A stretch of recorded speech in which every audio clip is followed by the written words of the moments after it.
But hey, let's jump into the message today. My name is Nick Schatz. I'm one of the pastors here. We're going to be in Psalm 23. Bob stood right here a minute ago and read it. It's short. I'll read it again. But we're in Psalm 23 if you want to turn there. If you're using one of the Bibles that's in the pews here, we're on page 382. And that's what we'll go over today.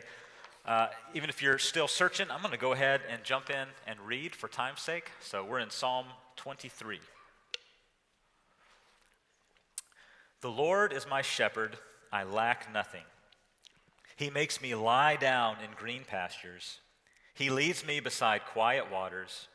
He refreshes my soul. He guides me along the right paths for his name's sake. Even though I walk through the darkest valley, I fear no evil. For you are with me, your rod and your staff, they comfort me.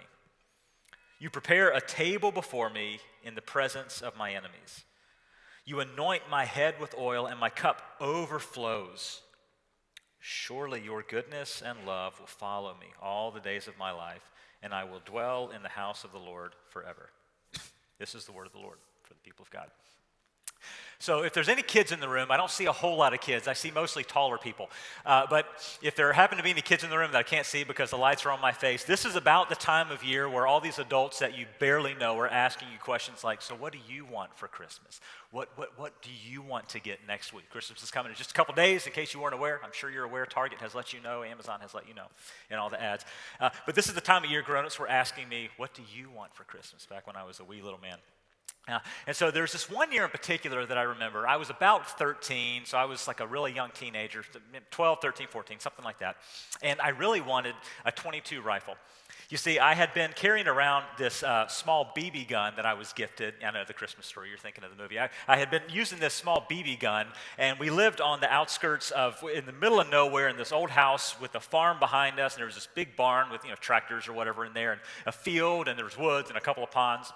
And so I used to go and I would walk around the ponds and kind of stomp through the woods with my BB gun. And the thing, it didn't aim very well. And if you ever shot a BB gun, the bullets are tiny. I couldn't even see how I was off aiming, so I couldn't even correct it. And I had to pump it. It was one of those pump ones. You had to pump it like 30 times just to get enough pressure on it. I mean, some of you are smiling. You remember playing with these when you were a kid. And I wanted something with a little more caliber. I'm a teenager now, and so I had been asking for this. And I was very happy this Christmas because my granddaddy found out. And I thought granddaddy might come through for me. Granddaddy loved Christmas. He loved giving gifts. Christmas was his deal. I thought, granddaddy's got me. He's got me. And so we go to his house, me and all the grandkids, extended family, the Saturday before Christmas. And we kind of make a big round circle, the Christmas tree in a big round circle in his living room. All of us grandkids are sitting crisscross applesauce. I'm the oldest grandkid, also the favorite. And so we're all sitting there, and each of us grandkids have these stacks of presents from aunts and uncles and all that too, but also granddaddy. And I was a little dismayed because I didn't see any boxes that could hold a rifle. I didn't see any boxes that were quite that shape or quite that long, so I thought, well, who knows? Christmas is still coming. So I open the boxes, and I pick up one. It's a small box, but it's very heavy. It sounds like it has a lot of metal in it, like a box of nails or something. I'm like, what is this? So I rip it open, and it is a box of .22 caliber bullets. And I thought, okay, I get a big grin on my face. I look up at Granddaddy. He's got a big grin on his face, and I know what he's thinking. There's younger. I'm the oldest grandkid. There's other. He doesn't want me to open a rifle in front of all these other kids here. And so he's going to give me the rifle later. But he wanted me to know that he got that for me. So he got me the bullets. And so I'm just as happy as a June bug the rest of the day. Just very excited. So all day long, I'm waiting for Granddaddy to come and put his arm around me and, hey, I want to show you something, and take me to a closet or something where he's hiding this thing. Much to my dismay, at the very end of this Saturday, as the sun has set, I'm loading up in my van. I have a box of worthless bullets because I was not gifted a .22 rifle. I was only gifted bullets to a .22 rifle. So I can't go and shoot squirrels or whatever in the backyard, or we had possums that came out every now and then. It's a worthless box of bullets. By the way, mind you, my stepdad thought this was hilarious. I swear, he laughed the entire drive home. I think he stayed up half the night laughing at this situation because I'm just driving home in my lap holding, what am I going to do with this box? I think I put it on a top shelf in the garage somewhere, and they just sat there because what am I going to do with this, right? I remember it was a Christmas, and I thought about it because it was a Christmas in which I had something that was worthless because I was lacking. I was lacking the device that I needed to put these bullets in. I lacked. I thought about that because this psalm starts out in verse 1. The Lord is my shepherd, I lack nothing.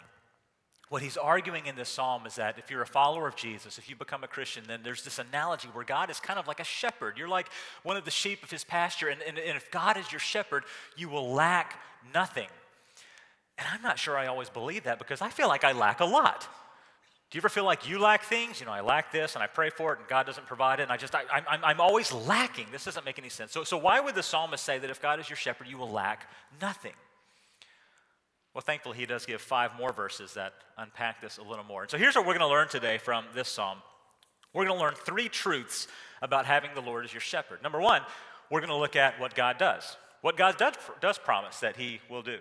Number 2, there's some things that we assume that God's going to do if he's our shepherd. There's some things that we assume he's going to provide for us or do for us that he does not promise to do. In fact, you could even argue that he promises not to do those things that we hope or that we expect or that we want him to do.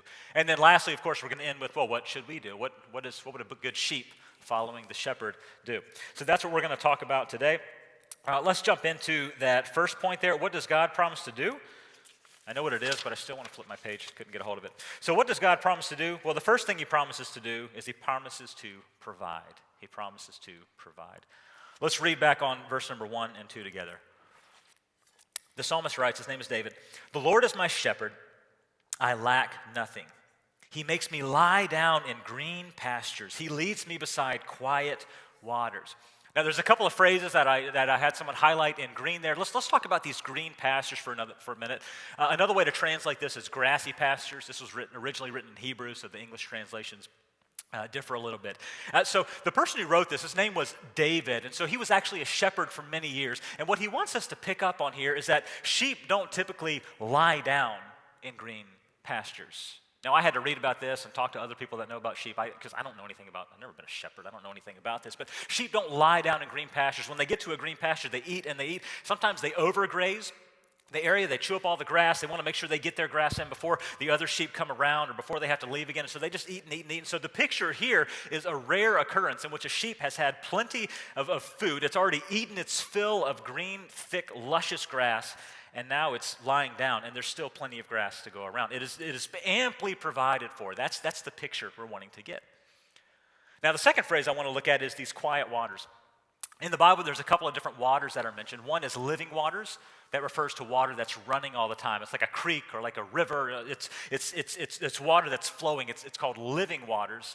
Here it mentions quiet waters.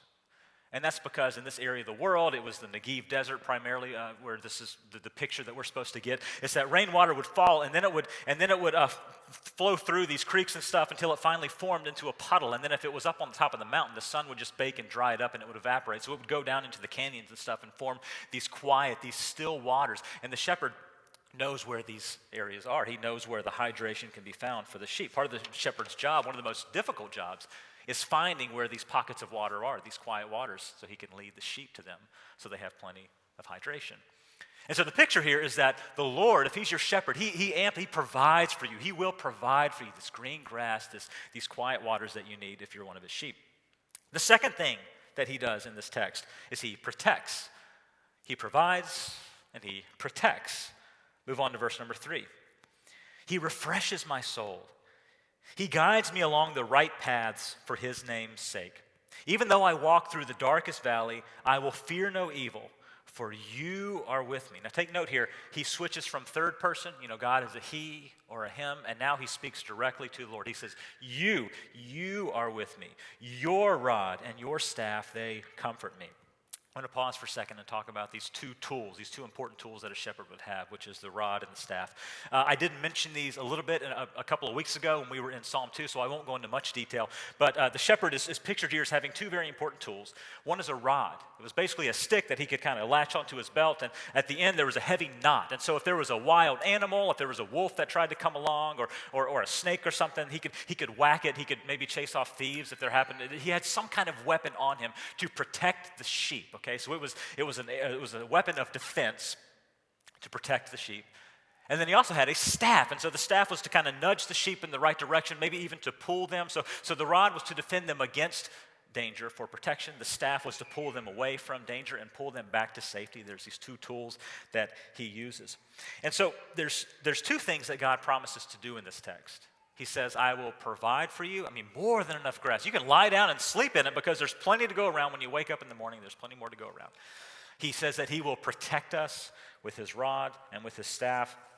There's some other things that we hope the Lord does for us, that we want the Lord to do for us, that he doesn't necessarily promise to do. In fact, you could argue he promises the opposite. So let's look at number 2, what God does not do. He does provide and protect. Here's what he does not do. First, he does not remove obstacles for us as his sheep. Look at verse number 3 and 4 again. The text reads, he guides me along the right paths for his name's sake. Even though I walk through the darkest valley, I will fear no evil. God does not promise to remove obstacles. In fact, you will see here, the right path is the darkest valley. The right path that God leads his sheep on, the right path goes right to and right through the darkest valley. Now, why is that? Why would a shepherd lead his sheep that he loves into a dark valley? Well, that's where the pasture is. That's where the pools of water collect. Once again, this is written in the ancient Near East, in the Negev Desert is primarily the location that's in mind here for David, who's writing this, who used to be a shepherd. The sun was unbearable, it was hot, it was a dry area, so rain would come infrequently, and then it would just trickle down into the canyons. Another translation for valley would be canyon, so don't think about maybe a Pennsylvania valley. Think about, in the desert, a valley. It's a valley of canyons. The water would fall, and the water would evaporate if it's up on the surface. There's no grass. It can't really grow there, so it trickles down into the canyon, and where it's a little bit darker, where the sun can't just beat down on the grass, this is where some of the pastures can grow luscious grass, and this is where the pools of water go. And so the shepherd's job is to lead the sheep down into those different pastures, down into those crevices. It's a dangerous place. I mean, this is where wild animals go. Where do you think the wild animals get their water and their grass? I mean, they have to go to the same place, and there's plenty of crevices for them to hide in these canyons. So it's a dangerous place. It's a perilous place. It's kind of frustrating to get down.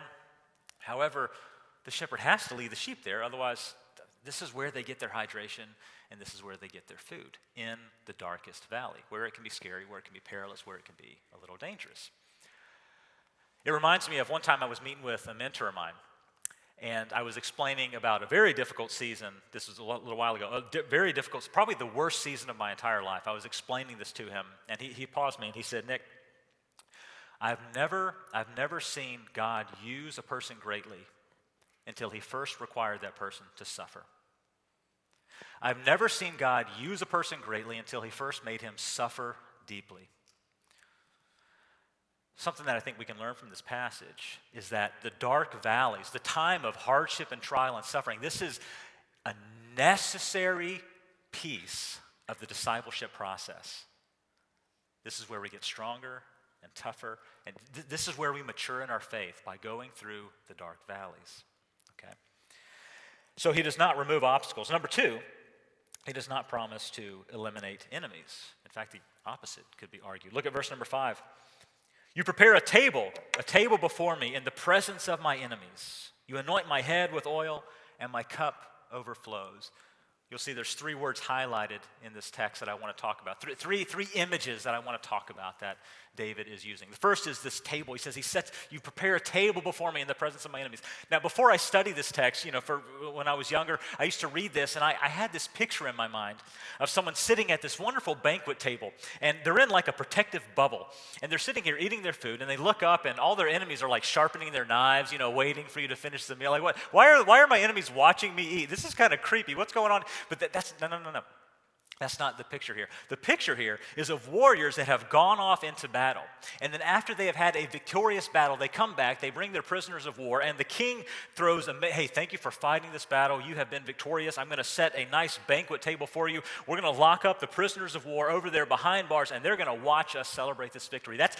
So the table is set after the victory has been won. The Lord will protect you. He will provide for you when you're in the valley. When you're in the battle, you still have to go through the battle, and then he's going to set a table for you. He's going to set a table for you in the presence of your enemies and provide for you once again. And look at what else is at the table. He talks about this oil that is set before you. It reminds me of this text in Luke chapter 7 where Jesus actually scolds somebody for not anointing them with oil. Here's what he says, Luke 7:46. You neglected the courtesy of olive oil to anoint my head, but somebody else that's not the host in this story, has anointed my feet with rare perfume. So don't think about like Costco, those big jugs of canola oil, like, hey, thanks for coming over. Glup, glup, glup. You know, that's not the picture. It's a perfumed oil that would help you smell better, especially if you just came back from war, right? You just came back from battle. You're sitting out at this table all gruffy and sweaty and nasty, and someone would come and make you smell better and make you feel better and clean you up a little bit. I remember I asked one of my seminary professors, his name was Dr. Joe Fanton. I said, hey, can you describe what was the world of the Bible like? Like if you lived in Old Testament times, what was life like? He said two things. Everything was stinky and everything was dirty. And that was his grand summary of life in Bible times. Everything was dirty and everybody stank. Nobody showered very often. It was smelly everywhere you went. That was his grand summary of what life was like in Bible times. What are people going to say about us in 2,000 years? I don't know. Man, those people. But you were smelly. You came back from war, so you would anoint their head with oil so they would feel cleaned up and they would smell better. And then there's something else that is given to them. Look at the rest of the verse there. My cup overflows. He's writing about someone who is hosting a guest, and you hand them a glass of wine. And it's not a glass of wine that's just, you ever gone to a restaurant, you order like a $13 glass of wine, and it's like 4 ounces in there? What is this? What did I pay for? You know, no. The cup it's overflowing. The cup is overflowing with the provision that God has given. That is the picture that he wants to send us. So if the Lord is your shepherd, what does he do? He provides and he protects. There's some other things that we want him to do, that we pray for him to do. And it's okay to pray for him to do this, but he does not promise to remove obstacles or eliminate enemies. In fact, the right path goes right to and right through the darkest valley, because that's where the real stuff is that we need for our nutrients and for our hydration. So let's look, number 3, at what we should do. We know what God does, what God does not do. What should we do? Let's look at our response. Look at verse number 3 again. He guides me along the right paths for his name's sake. Verse 4, even though I walk through the darkest valley, I will fear no evil. If you're someone who marks up their Bible, you like to draw circles around words or underline words, I would encourage you to underline these 4 words here, because this really sums up the Christian life. He guides, I walk. I don't choose the path. I don't complain about the path. No, he guides. I don't know where he's going, but he knows more than me. He guides, I walk. That's how it's supposed to go. He chooses the path, and I walk it. And that's a good summary of the Christian life. And why does he guide us? Why is he even offering to guide us? Look at verse number 3. It's for his name's sake. I like what commentator David Kidner said this about this verse. What does it mean for the Lord's sake? He says, the paths of righteousness have a demanding moral content for the human flock, whose ways will either shame or vindicate their shepherd's good name.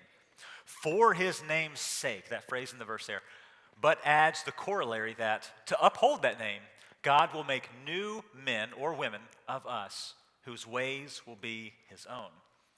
In other words, the shepherd is leading us. God is leading us through dark valleys and these different paths. He's leading us on this journey because he's trying to forge us into people that are more in the likeness and image of Jesus Christ. He's trying to transform us into a people that are more like Christ and mature us in our faith. And that requires valleys and enemies and obstacles and all that kind of stuff. And look at verse number 6. I love this.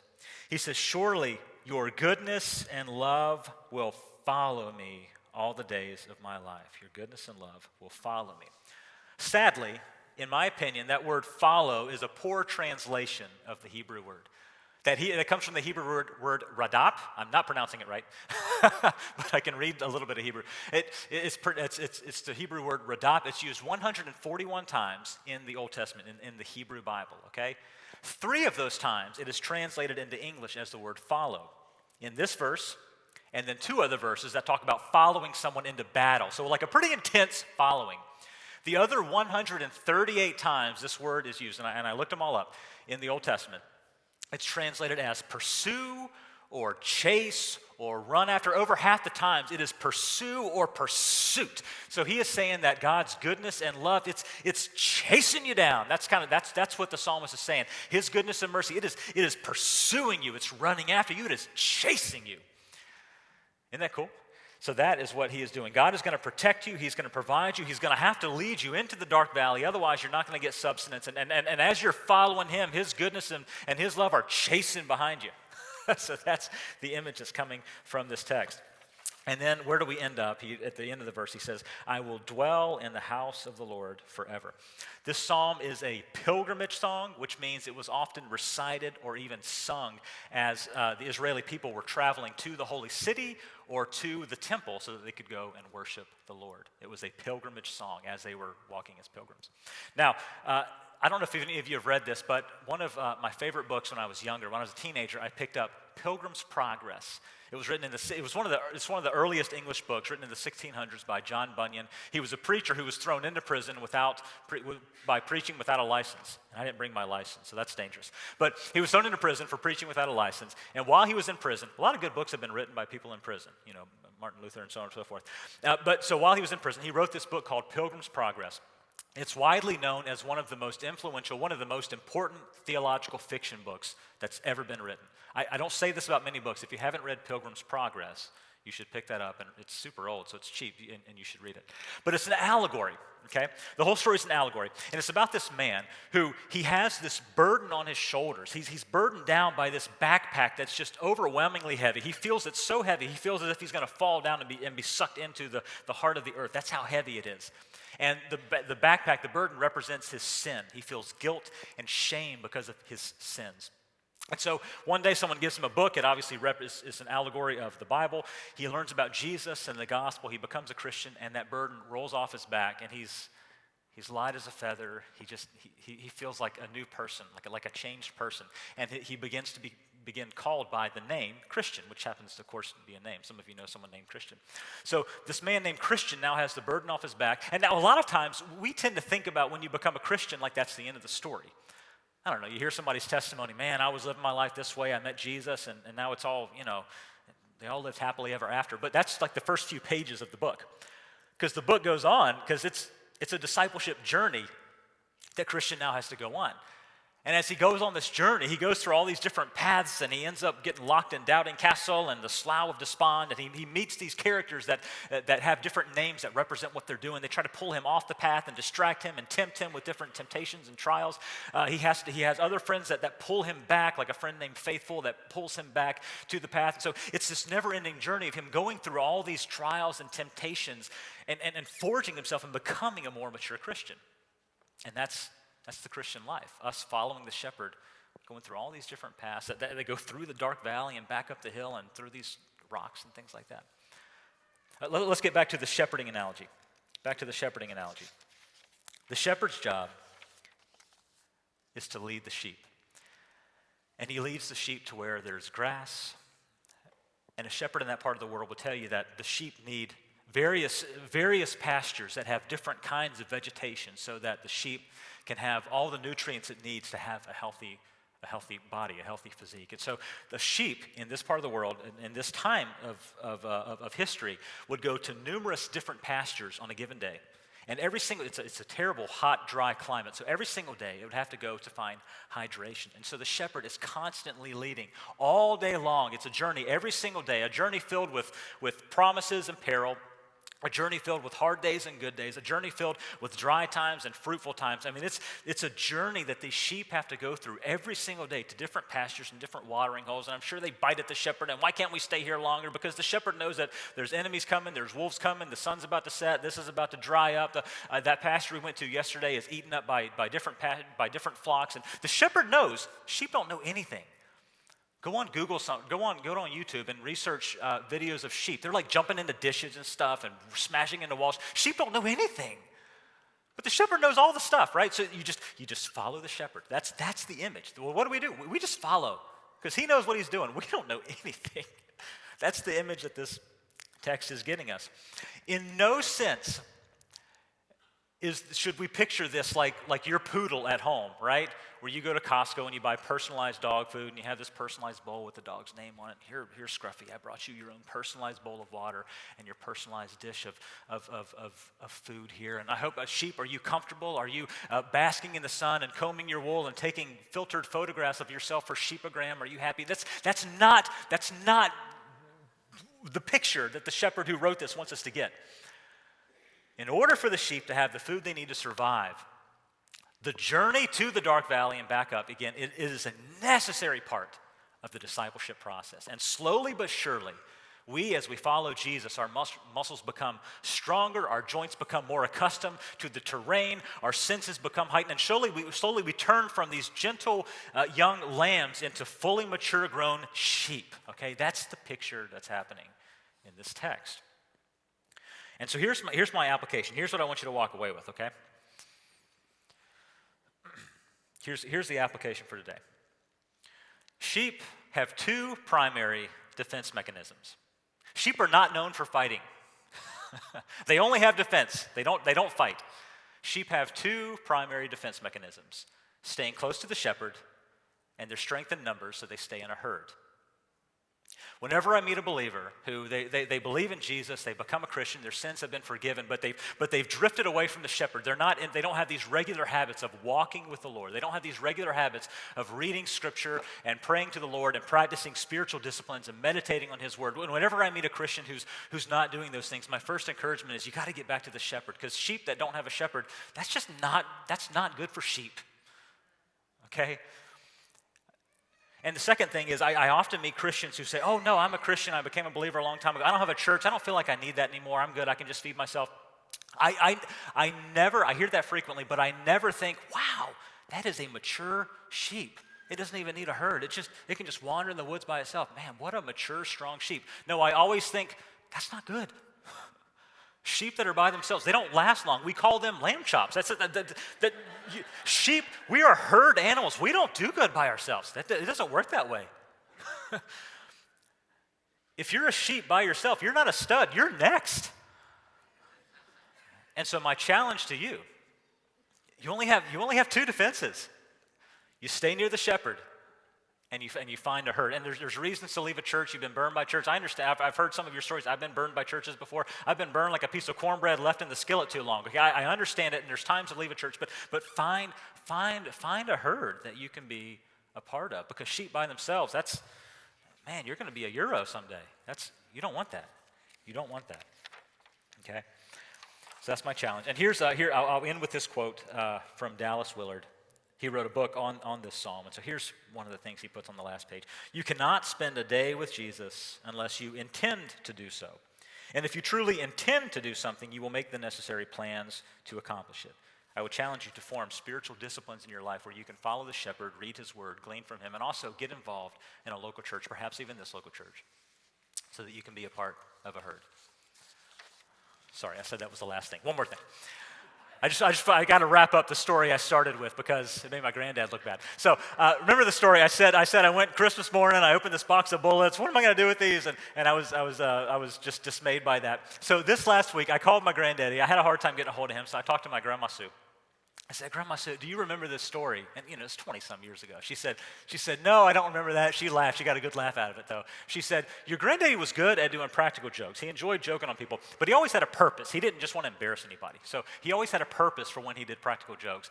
And she said, I'll bet that the reason he gave that to you was because he wanted you to come over more often and go down to the farm and go walk through the woods and shoot with him. Because he did, of course, have a .22 rifle. He was a farmer and hunted and stuff like that.